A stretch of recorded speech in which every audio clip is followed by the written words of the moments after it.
I see so many people focus their entire brand creation on just socials, and they don't realize that that isn't even something they own, that that's shared media. So just a quick overview of that is like owned media is something you control, right? Shared media is all your socials, the comments and the DMs and the stories, right? Whereas owned media is all your website, your blog, your email marketing, your app, all of that. And then earned media is something that you've accrued through impressing people, right? The real way to use all of this is to blend them together.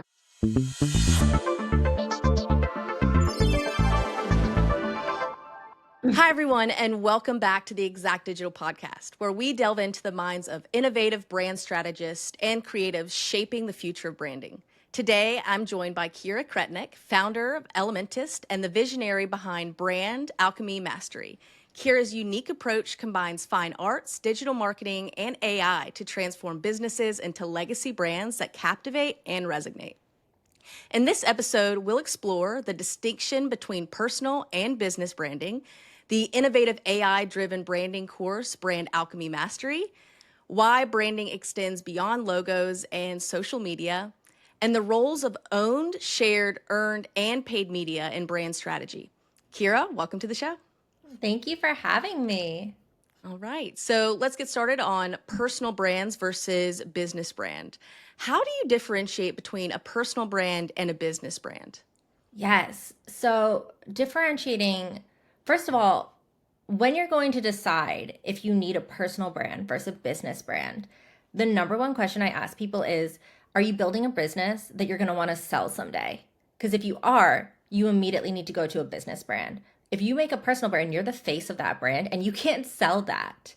But the differentiation really lies in how you're connecting with people. A personal brand is going to be based off your lived experiences and your opinions, and that's the value that you're providing to people. A personal brand is relationship driven, whereas a business brand has to have a mission and core values, and their entire strategy is based off of the end user. What are you providing to the end user, and what is the outcome they're going to get? It's entirely reputation based.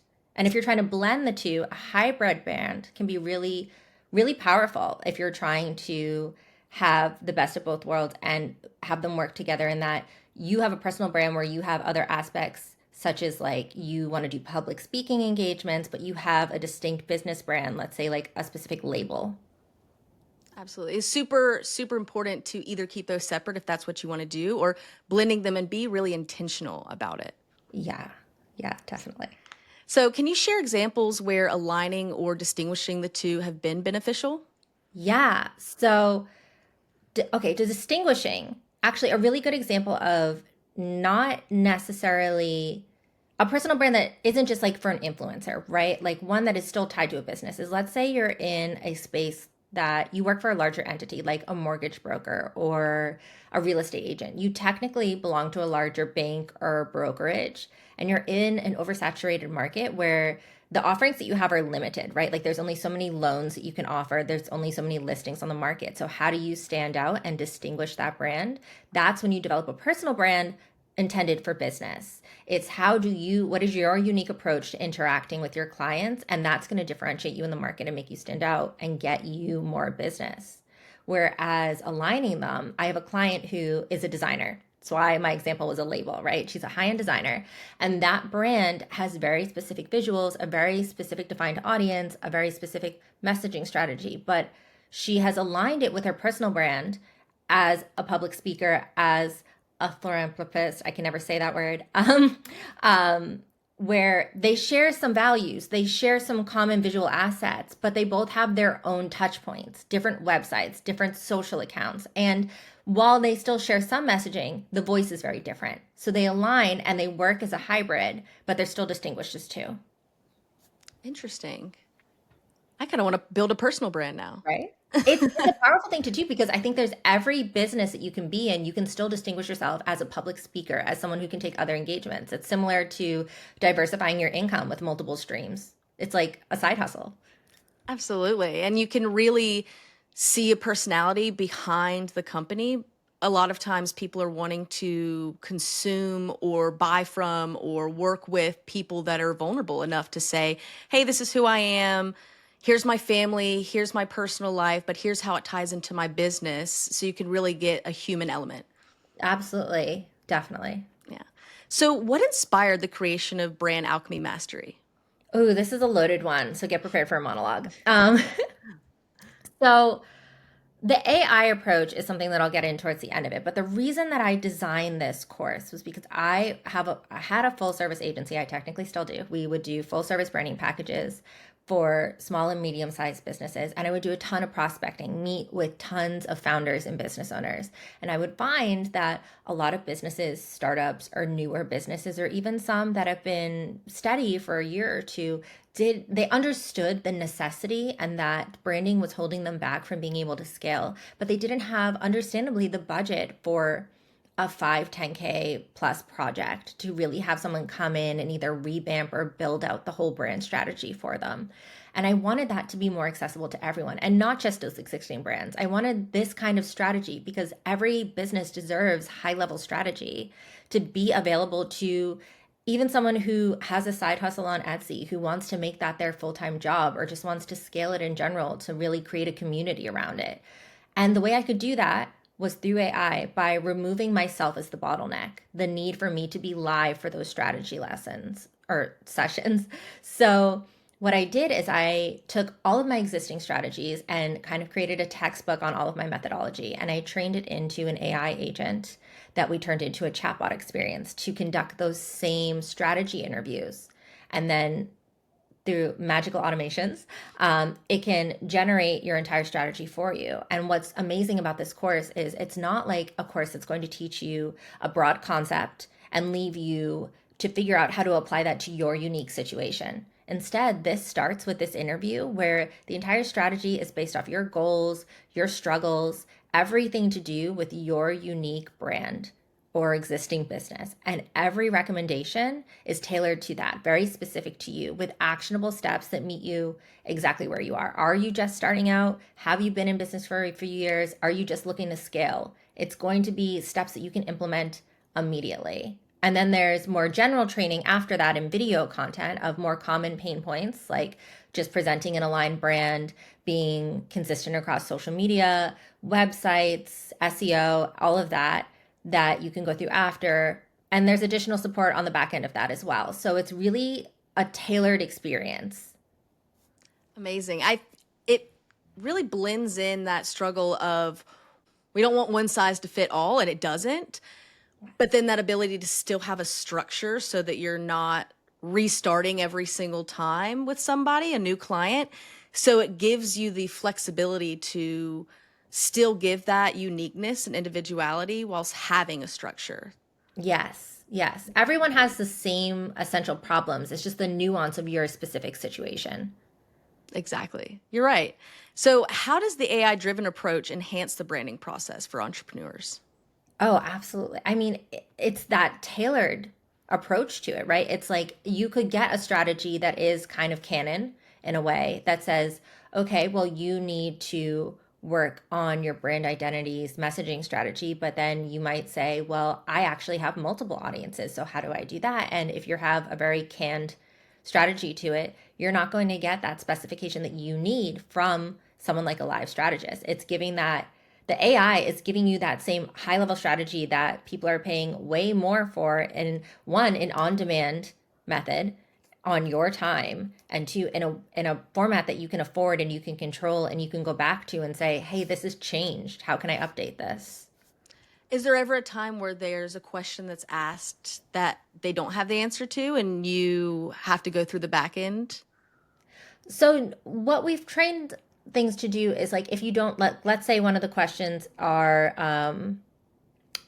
one of the questions I think is like describe your brand as if it was a person in like 5 adjectives, right? And if someone can't think of that, we've trained it to kind of prompt deeper with workaround questions to get to the same answer. Sometimes people just need to hear a question in a different format to realize they already know the answer. It's very, very uncommon because I've worked with brands that are just developing or brands that have been in business for a few years for someone to not know the answers to these things because the brand from the founder is really coming from their heart. It's like they know the answers to this. They know what their brand wants to represent. They just don't know how to convey that to the public.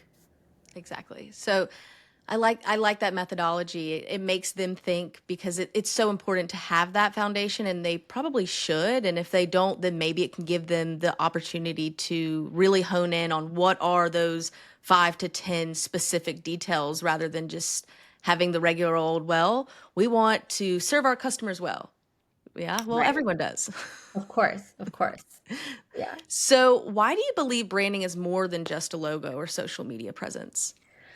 Because it's not. No, I'm just kidding. I agree. Because it's so much more. I mean, there's so many branding courses that I see out there that are like, let's make you a color scheme and a mood board and choose fonts and stuff. And yes, it is those things. And I have a lot to say about logos in general that most people don't understand about the complexity of a logo and how it needs to be scalable. And if you make a really complex image and you can't turn it into a watermark, it's not going to work.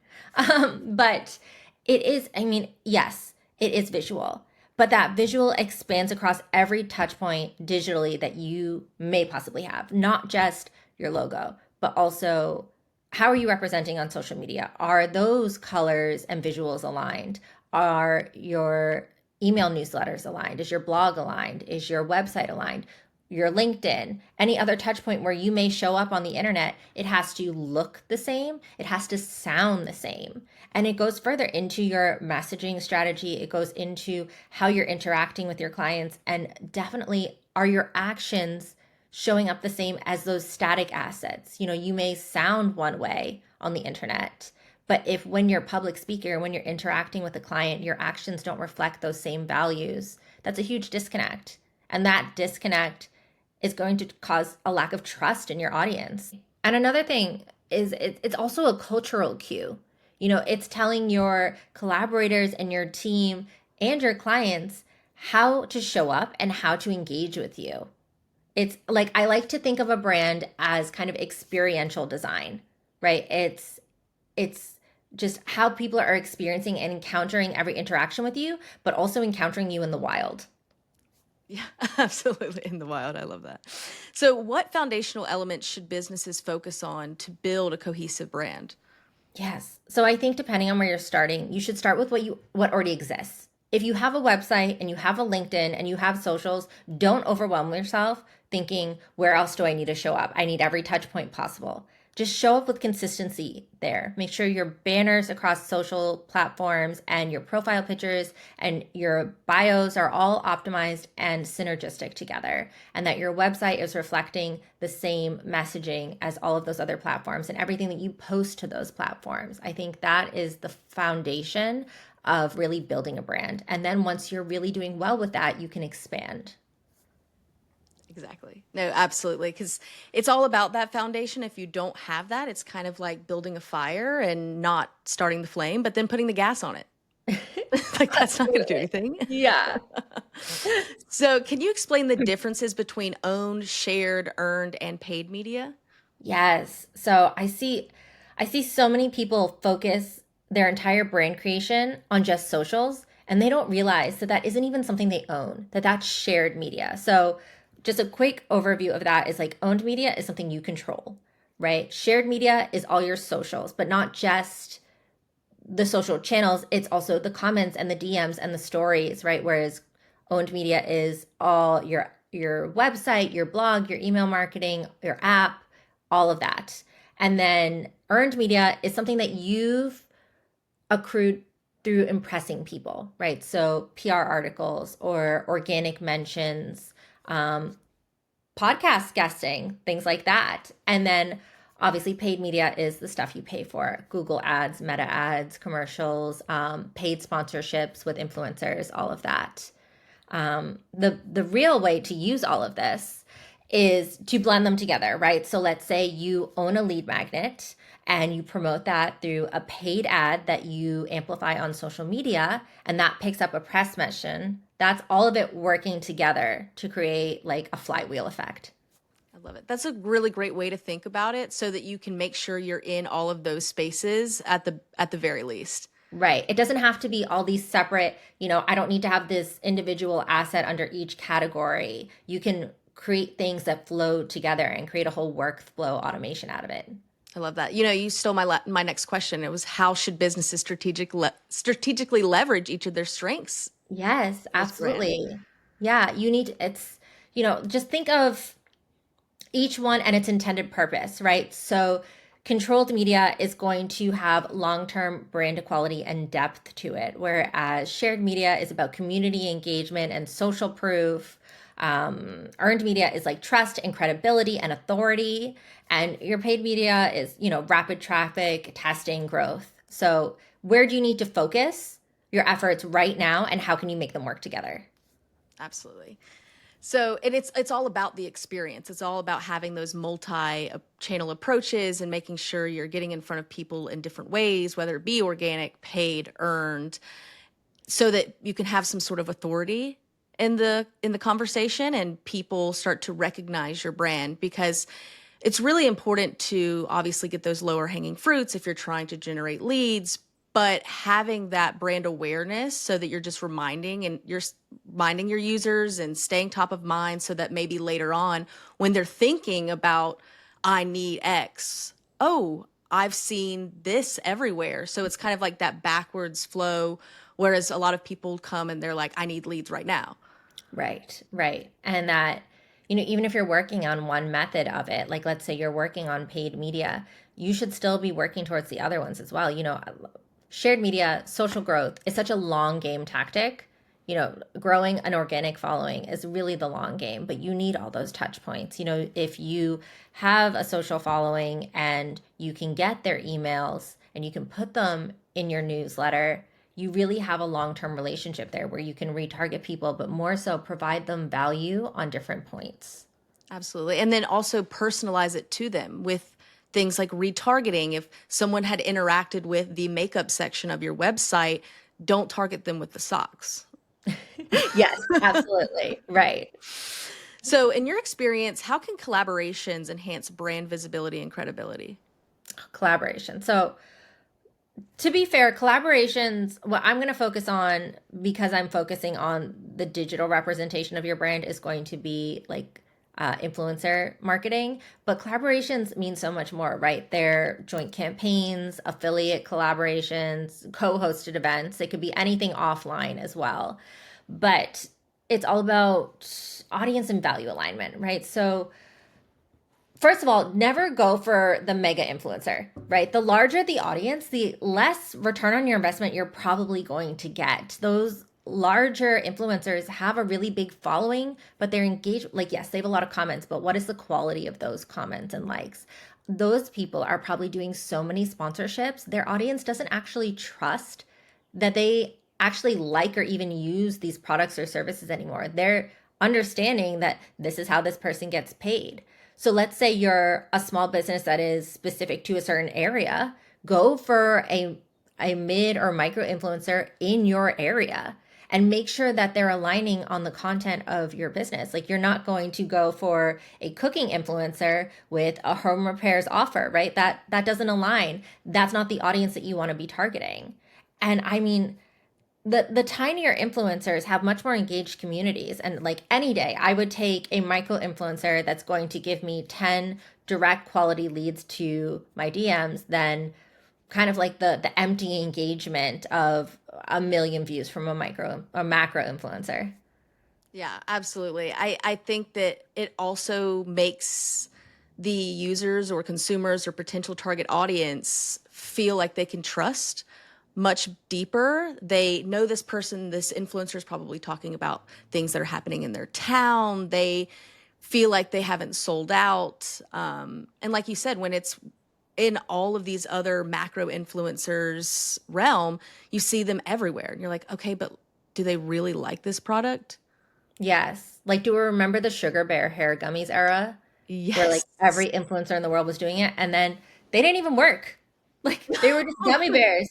Oh Yeah, I my mean, gosh. there's a certain level of authenticity to a micro influencer. Here in Boston, I know of a couple personally, and their content is all about things that you can do in this city and things that are unique to this area. And that is the kind of person that's going to give you way more engagement if you're a local business. Absolutely. And then they can come to your events. if you have Yes, any. absolutely. Yeah. Yeah. So, for your agency itself, are there any particular qualities or values you look for in potential partnerships? I do prefer to work with service-based industries, or partnerships wise. I do prefer people who are also in a marketing or business coaching kind of space. Yeah. Makes sense. So, what typically are you doing in house for each of your clients? And are there any times where you are reaching outwards for other Oh yeah. partnerships? Yes. So, we typically do like a full service one-off package in our full service agency, though we are really pivoting towards the course and coaching there, doing coaching programs and community-based group coaching calls. But for full service clients, we do, a full media kit build out, full website build out. We even do some SEO work for them. We do all of that alignment visually, all of that strategy work, and really help them implement as much as possible. Sometimes we even do like fun little tools, like if we are working with a mortgage broker, someone will make them custom calculators for the different products that they offer the most, or a lot of lead magnets like survival guides to buying your first home. But I am doing an influencer campaign for one of my clients who is looking to reach out for a new line that they have just developed. And something that I'm really looking for specifically for them is uh, they are from the Dominican Republic and they've launched there as well. So I know their ideal audience so well that I know that I'm looking for a very diverse set of people who are very eclectic when I'm looking for local influencers. So I think it's really, you have to know your client and what they're looking for really well to be able to help them with these kind of campaigns. Absolutely. And it's super important to be able to realize when you're the one that can help them or it's time to outsource in a way that they're getting the best results, because if we're spreading ourselves too thin as marketers, there's so many niches out there that we can try, but if we're not professionals or experts in that, there's no reason to allow our clients to suffer. So if you're going to reach out, do it. Absolutely. Yeah. I mean, we're talking in our pre-call call about how I used to have a full service marketing agency, but really, I think it's a mark of your authenticity and your integrity to your clients to say, this is my forte, this is what I can do the best for you, and have those connections in the same space to say, I know someone who is better at this part than me that I can connect you with, but still staying that main touch point for them because you've built the trust with that client. Absolutely. Is there one more like words of wisdom that you would like to give? Ooh, please create a strategy. If you're creating a brand, please don't leave it just visual, and please do not define your audience voice as just like friendly and professional. Please dive deeper than that. Everyone should be friendly and professional. I can Yes, say yes, that. but there's more to it. Look at Wendy's Twitter. Please get inspiration from them. I mean, Chick-fil-A, like they take friendly and professional to a whole new level. Yes, yes. And like when you hear my pleasure just on a regular day, it's now branded towards them. I get hungry for Chick-fil-A I always get hungry for Chick-fil-A on a Sunday when I can't have it. every single time. Every single time. Listen, Chick-fil-A, hear us? They know it. They're doing it on purpose, so they will go the next day. Oh, Definitely. Keira, thank you so much for sharing your insights into multi-faced world of branding. Your innovative approach with brand alchemy mastery offers a fresh perspective for businesses to aim to build lasting legacies. For listeners interested in transforming their brand, visit elementist.com. So ELEMENTSIST.com, or explore the brand alchemy mastery course at bam.elementist.com. So thanks again for joining us. Thank you so much. Yeah.